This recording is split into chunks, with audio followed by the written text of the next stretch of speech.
बालाजी भगवान के दर्शन करने का मुझे सौभाग्य मिला और मैंने वहां प्रार्थना की बालाजी भगवान के सामने कि हम सब लोग जिस समाज की भलाई के लिए, समाज को आगे बढ़ाने के लिए, प्रदेश को आगे ले जाने के लिए जो आज ये परिवर्तन यात्रा प्रारंभ कर रहे हैं, उसको बालाजी भगवान का आशीर्वाद मिले और हम सफल हों ताकि छत्तीसगढ़ विकास की ओर ठीक ढंग से आगे बढ़े। इसलिए पुनः बालाजी माता को, बालाजी भगवान को नमन करते हुए अपनी बात को मैं प्रारंभ करता हूं। मित्रों, जब मैं जसपुर में आया हूं तो मेरे से पूर्व वक्ताओं ने दिलीप सिंह जुदेव जी के बारे में चर्चा की।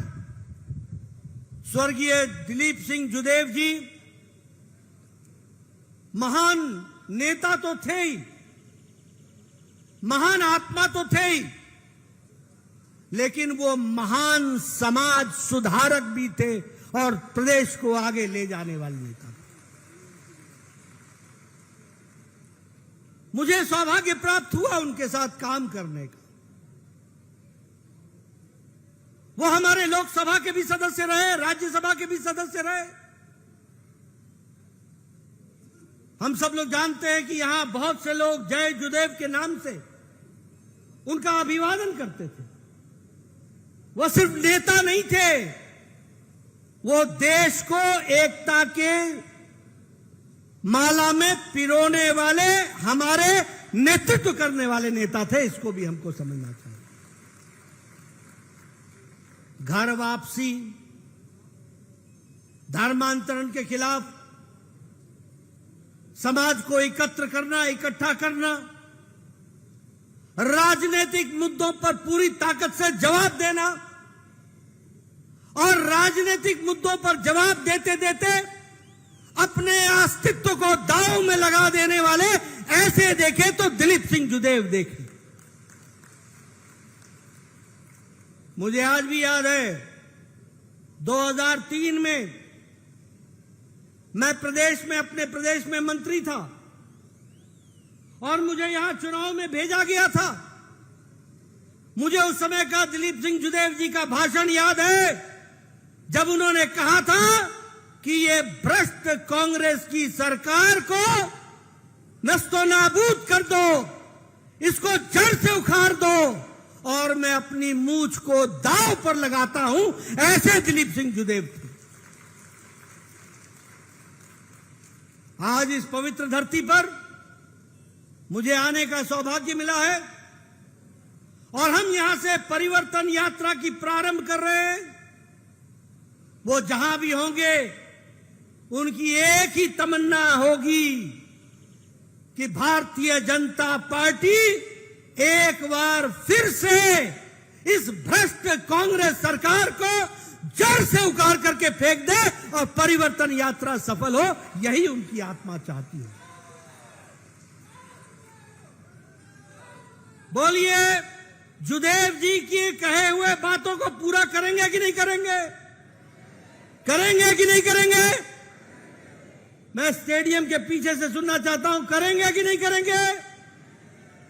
मित्रों, उन्होंने अपना सारा जीवन सच्चाई के लिए, ईमानदारी के लिए, नैतिकता के लिए, धर्म के लिए उन्होंने सारा जीवन लगा दिया।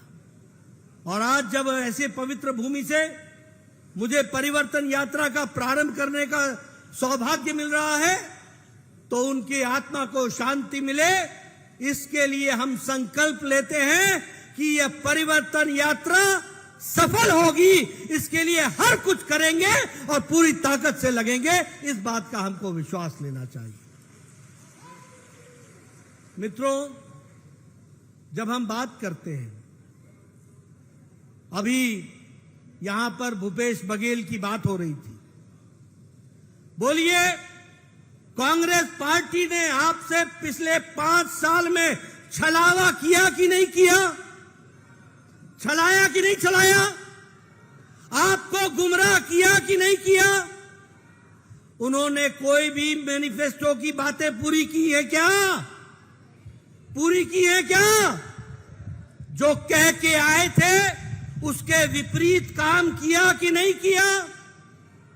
मित्रों, मैं कहने के लिए नहीं कह रहा हूं, मैं आज यहां पूछने आया हूं माताओं से।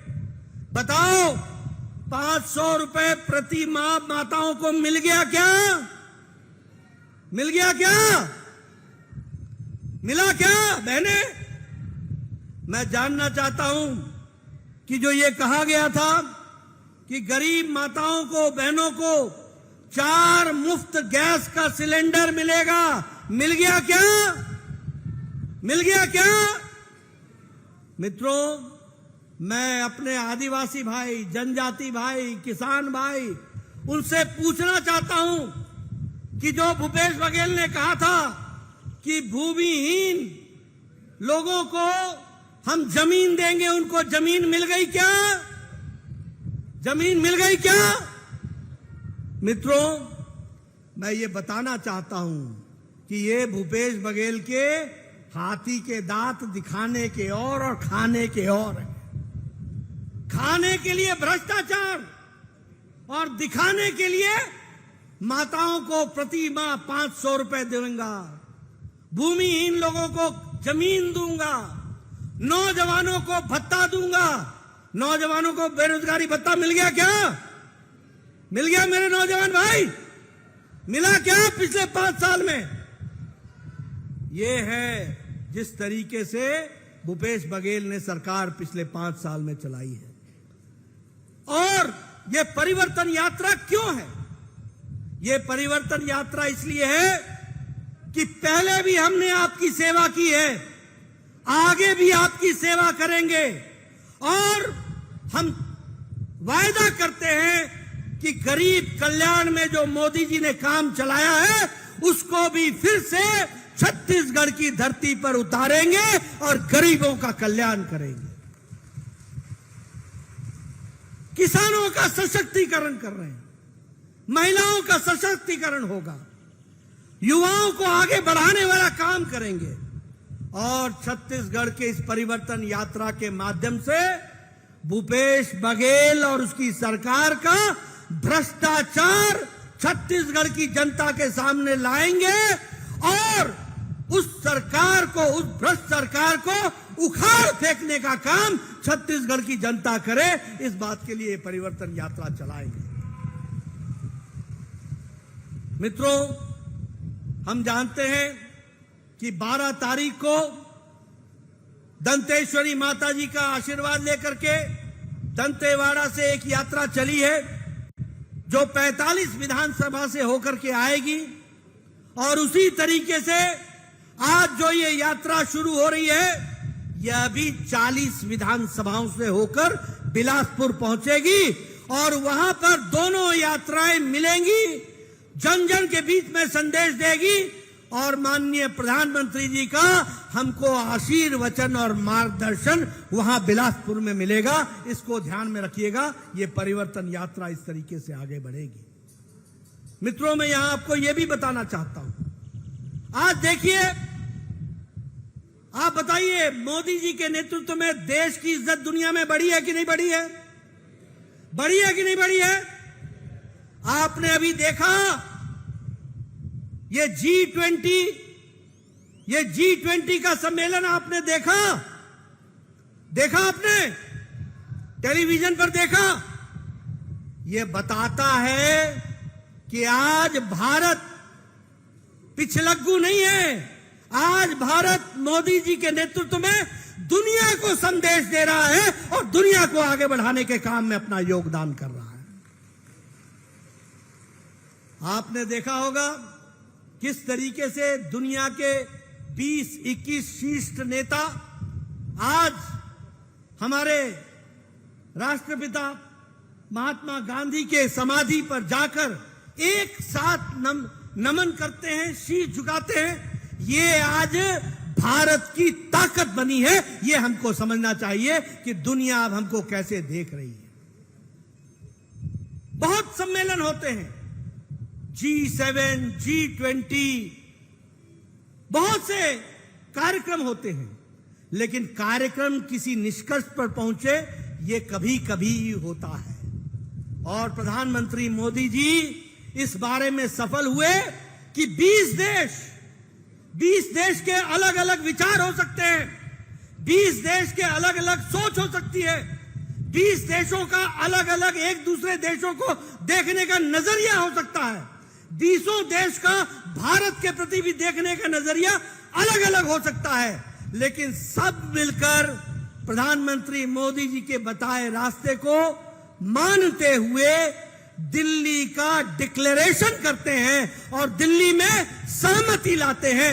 यह पहली बार होता है, यह हमको देखना चाहिए। यह दिल्ली में दिल्ली डिक्लेरेशन, ये G20 का एक बहुत ही, पहली बार नहीं, पहले भी हुए हैं, लेकिन एक जिस तरीके की स्थिति दुनिया में पैदा हुई है उसमें ये एक बहुत ही नायाब कामयाबी मिली है। इसको भी हमको समझना चाहिए।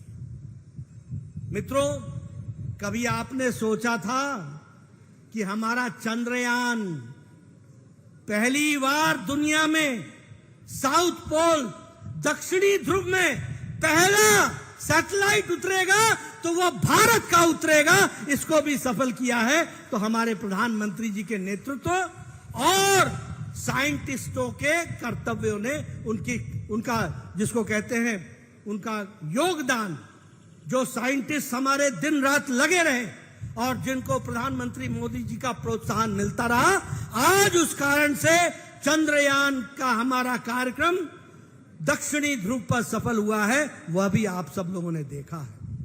मित्रों, मैं यहां एक बात और आपको बताना चाहता हूं, और वो यह बताना चाहता हूं कि अगर हम देखें तो दुनिया में आज आर्थिक मंदी है। कोरोना की लड़ाई के कारण, यूक्रेन की लड़ाई के कारण और कोरोना के आपदा के कारण दुनिया में आर्थिक मंदी आई है। लेकिन आपको जानकर खुशी होगी कि इस आर्थिक मंदी में भी अगर सबसे तीव्र गति से कोई आर्थिक दृष्टि से बढ़ता हुआ देश है तो वो भारत देश है। इस बात को भी हमको ध्यान में रखना चाहिए। पिछले 2 सालों में हम लोगों ने मोदी जी के नेतृत्व में 10वीं नंबर की अर्थव्यवस्था से आज हम 5वीं नंबर की अर्थव्यवस्था बन गए। और अब वो दिन दूर नहीं है, 2024 के बाद हम दुनिया की तीसरी अर्थव्यवस्था बन जाएंगे। उस ओर हमारे कदम चले। आप सब लोगों के हाथ में मोबाइल है। 9 साल पहले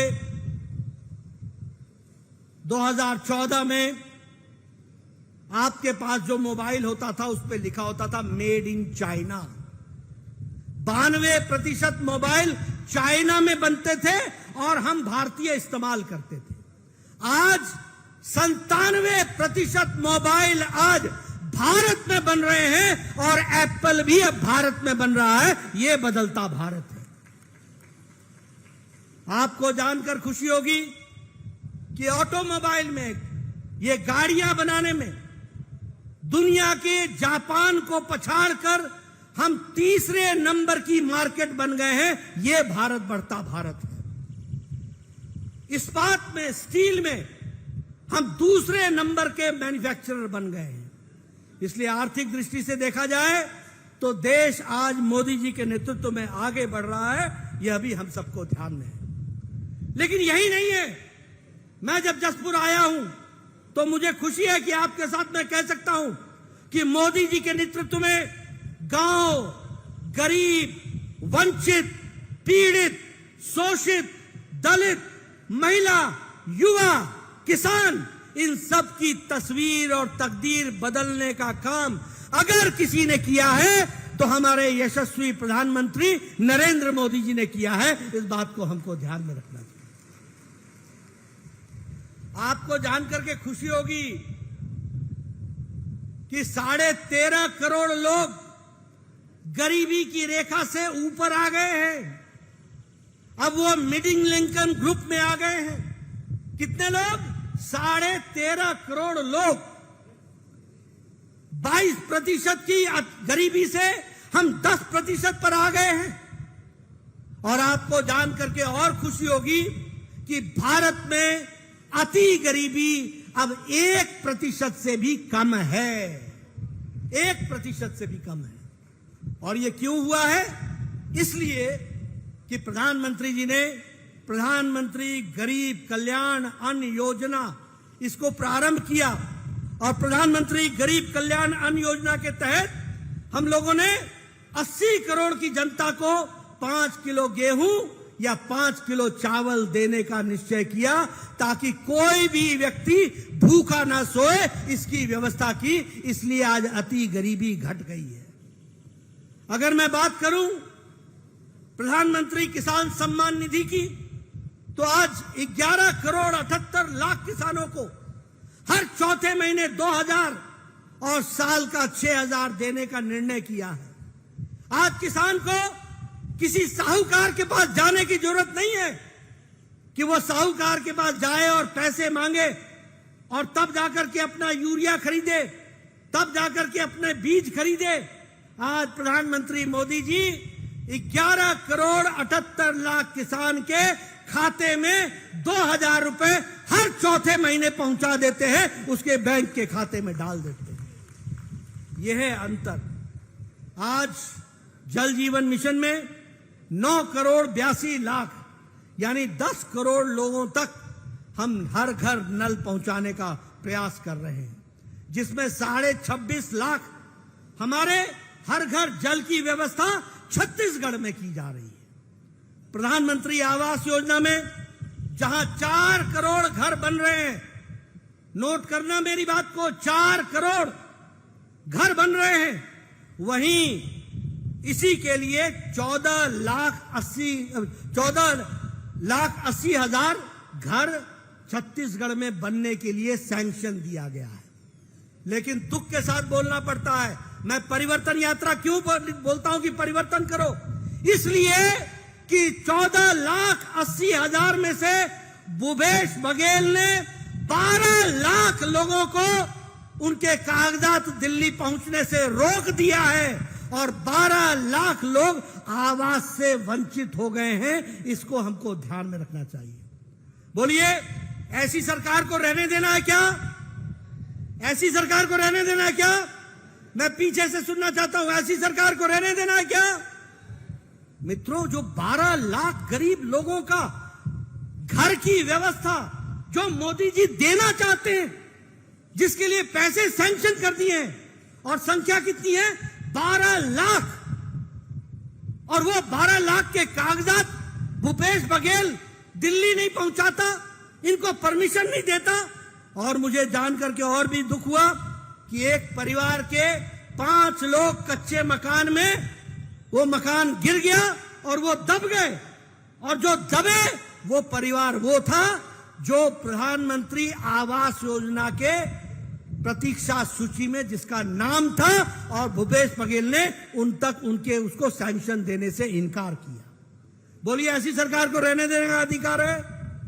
रहेगी क्या ऐसी सरकार? परिवर्तन करेंगे ना? परिवर्तन होना चाहिए ना?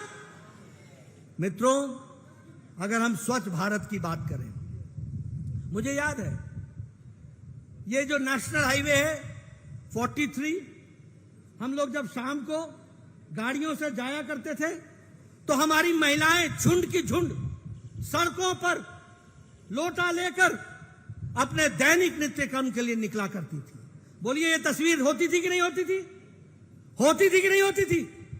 किसी ने महिलाओं की इज्जत की चिंता नहीं की। किसी को यह नहीं लगा कि इनके बारे में सोचना चाहिए। लेकिन प्रधानमंत्री मोदी जी ने लाल किले से कहा था कि स्वच्छ भारत अभियान के तहत हम महिलाओं को इज्जत घर देंगे और स्वच्छता की दृष्टि से काम करेंगे। आज मुझे खुशी है कि 11 करोड़ बहनों को इज्जत घर देकर उनके इज्जत की रक्षा की है, तो प्रधानमंत्री मोदी जी ने की है। यह महिला सशक्तिकरण हुआ है। और आपको जान करके आश्चर्य भी होगा और संतोष भी होगा कि छत्तीसगढ़ में 34.5 लाख इज्जत घर बने हैं। इसका मतलब 34.5 लाख बहनें अपने दैनिक नित्यक्रम के लिए सूर्योदय और सूर्यास्त का इंतजार करते थे। और वही नहीं, उनके साथ उनके परिवार के छोटे छोटे बच्चे भी इसी तरीके का जीवन जीने के लिए मोहताज हो गए थे। अरे सही मायने में महिलाओं को इज्जत देकर आजादी किसी ने दी तो वह नरेंद्र मोदी जी ने स्वच्छता अभियान के तहत दी। यह भी हमको ध्यान में रखना चाहिए। मित्रों, आयुष्मान भारत 10 करोड़ 74 लाख परिवार और उसमें से लगभग 36 लाख परिवार हमारे छत्तीसगढ़ के 36 लाख परिवार, 10 करोड़ 74 लाख परिवार, उनको 5 लाख रुपए का सालाना हेल्थ कवर, गंभीर बीमारियों से लड़ने के लिए, इलाज के लिए पैसे देने की व्यवस्था 5 लाख रुपए हर साल देने की व्यवस्था की है तो प्रधानमंत्री मोदी जी ने की है। यहां बैठे हैं सब लोग, ये सब कोई ना कोई एमपी हैं, एमएलए हैं या रहे हैं। इनसे पूछिए आज से 10 साल पहले क्या होता था। ये अर्जियां लेकर के जाते थे और कहते थे प्रधानमंत्री जी, मुख्यमंत्री जी, ये गरीब आदमी है, इसका हार्ट का ऑपरेशन होना है, इसको वेल्व लगना है, इसका बाईपास होना है, इसकी किडनी बदलनी है, इसको हर्निया का ऑपरेशन होना है, इसको कैंसर का इलाज करना है, 1.5 लाख रुपए दे दो, 2 लाख रुपए दे दो, 3 लाख रुपए दे दो। बोलिए मैं सच बोल रहा हूं कि नहीं बोल रहा हूं? और मुख्यमंत्री तय करते थे चलो 1.5 लाख मांगा है 1 लाख दे देते हैं। आज प्रधानमंत्री मोदी जी ने 10 करोड़ 74 लाख परिवार, 54 करोड़ लोग, देश की 40% की आबादी को हर साल 5 लाख रुपए गंभीर बीमारी से लड़ने के लिए इंतजाम किया है आयुष्मान भारत में। यह समझना चाहिए। बोलो ये बदलता भारत है कि नहीं है? बोलो ये देश आगे बढ़ा है कि नहीं बढ़ा? बोलो गरीबों का सशक्तिकरण हुआ है कि नहीं हुआ? मित्रों, अगर मैं विकास के बारे में कहूं, छत्तीसगढ़ ने जो भी विकास देखा है, आप बोलिए नेशनल हाईवे पर काम चल रहा है कि नहीं चल रहा है? आपके यहां 5 नेशनल हाईवे बन रहे हैं कि नहीं बन रहे हैं? आप बताइए रायपुर से धनबाद तक इकोनॉमिक कॉरिडोर बन रहा है कि नहीं बन रहा है? आप बताइए धनबाद से रायपुर से लेकर विशाखापट्टनम तक कॉरिडोर, इकोनॉमिक कॉरिडोर बन रहा है कि नहीं बन रहा है? रायपुर की दृष्टि से आप बताइए all India institute of medical sciences Raipur को, छत्तीसगढ़ को दिया गया कि नहीं दिया गया? आप बताइए मेडिकल कॉलेजेस दिए गए कि नहीं दिए गए? आप बताइए अंबिकापुर में मेडिकल कॉलेज खुला कि नहीं खुला? क्या विकास के काम हुए हैं? रेल में, रोड में, national highway, elevated road, corridor, हर दृष्टि से विकास के काम हुए हैं। लेकिन मैं यहां पर यह भी आपको बताना चाहता हूं कि जब हम विकास के दृष्टि से आगे बढ़े हैं तो वहीं हम यह भी देखते हैं कि आदिवासी भाई, हमारे जनजाति भाई, उनके लिए भी प्रधानमंत्री मोदी जी ने विशेष ध्यान देने का काम किया है।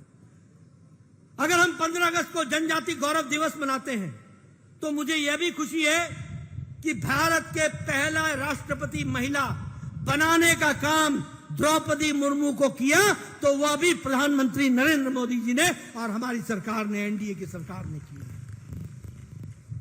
अगर हम जनजाति गौरव दिवस 15 नवंबर को मनाते हैं तो मुझे खुशी है कि आज देश में 27 centres for tribal research institute बन रहे हैं। मुझे खुशी है कि आज बजट का एलोकेशन हमारे जनजाति भाई के लिए 3 गुना बढ़ा दिया गया है, 3 गुना कर दिया गया है। आज मुझे खुशी है कि हमारे शेड्यूल्ड ट्राइब के लिए, यानी हमारे आदिवासी भाइयों के लिए जो कंपोनेंट फंड है, जो सिर्फ ट्राइबल के भाइयों पर खर्च होना है, वो 5 गुना बढ़ा दिया गया है। और उसी तरीके से एकलव्य स्कूलों पर 22 गुना बढ़ा दिया गया है। आप बताइए जनजाति भाइयों के लिए, उनको मुख्य धारा में लाने के लिए कितनी कोशिश की गई है और 5 गुना, 3 गुना, 22 गुना ये उनका फंड, उनका बजट बढ़ाने का काम किया है। तो आदरणीय प्रधानमंत्री मोदी जी ने किया है। मैं ये भी आपको बताना चाहता हूं कि जहां हम चरण पादुका के कार्यक्रम को आगे बढ़ा रहे थे और ट्राइबल भाइयों को चरण पादुका देने का काम कर रहे थे, उसको भूपेश बघेल ने रोक दिया कि नहीं रोक दिया? रोका कि नहीं रोका? रोका कि नहीं रोका? ये एंटी ट्राइबल काम करने का काम ये करते हैं, इसको भी हमको ध्यान में रखना चाहिए। मैं ये भी आपको बताना चाहता हूं, आजकल सनातन धर्म पर बहुत चर्चा हो रही है, बहुत चर्चा हो रही है। 1 तारीख को मुंबई में ये इंडी अलायंस है ना, INDI alliance, INDI alliance, INDI alliance, ये घमंडिया अलायंस, ये घमंडिया अलायंस मुंबई में 1 सितंबर को बैठक करता है और 3 सितंबर को इनके मजबूत घटक में मजबूत पार्टनर DMK स्टालिन, जो वहां का मुख्यमंत्री है, उसका बेटा उदयनिधि स्टालिन, वो सनातन धर्म को गंभीर बीमारियों के साथ जोड़ करके देख करके उसका निरादर करता है। वह हर तरीके से सनातन धर्म का निरादर करने में कोई कसर नहीं छोड़ता है। और उसी के बाद दूसरे दिन 4 सितंबर को हमारे खड़गे साहब के बेटे प्रियांक खड़गे, जो कर्नाटक सरकार में मंत्री हैं, वह दोबारा सनातन धर्म पर आक्षेप करते हैं। और उसके बाद तमिलनाडु का एक मंत्री दोबारा आक्षेप करता है। मैं क्या समझूं इसको? आज दिन तक सोनिया गांधी चुप है, आज दिन तक राहुल दुनिया भर में जाकर के संविधान की बातें करते हैं, लेकिन एक शब्द इस पर कहने से बचते हैं। मैं क्या मानूं? मेरा आरोप है कि मां बेटा दोनों सनातन धर्म को गाली देने का और सनातन धर्म का निरादर करने का जो मुंबई बैठक का एजेंडा था, उसको पूरा करने का काम DMK और अन्य पार्टियों को सौंपा गया है। और ये असल में एजेंडा माता सोनिया और बेटा राहुल का है, इसको भी हमको समझ लेना चाहिए। दुनिया जहान में आप संविधान के बारे में चर्चा करते हो जाकर कि भारत में संविधान की रक्षा नहीं हो रही है। क्या संविधान में लिखा है कि किसी धर्म को, किसी विचार को, किसी आस्था को गाली दी जाए? क्या संविधान ने यह अधिकार दिया है कि तुम किसी धर्म को निरादर करो? कौन से संविधान के किस प्रावधान में लिखा है? और तुम संविधान की दुहाई देने लगे हो और तुम कहते हो कि मैं मोहब्बत की दुकान चलाता हूं। अरे तुम्हारे मोहब्बत की दुकान में ये नफरत का सामान बिकता है, इसको तुमको समझना होगा, और यह तुम्हारे कारण से होता है। आप बताइए, क्या भारत की जनता सनातन पर आक्षेप सहेगी? क्या भारत की जनता सनातन पर आक्षेप सहेगी? मित्रों, क्या हुआ है? और चुप है, कांग्रेस पार्टी चुप है, बोलने की हिम्मत नहीं है, बोलती बंद है, जुबान पर ताला लग गया है। और ये सेक्युलर बनते हैं, ये संविधान के रक्षक बनते हैं, ये मोहब्बत की दुकान चलाने वाले हैं और नफरत का सामान बेचते हैं।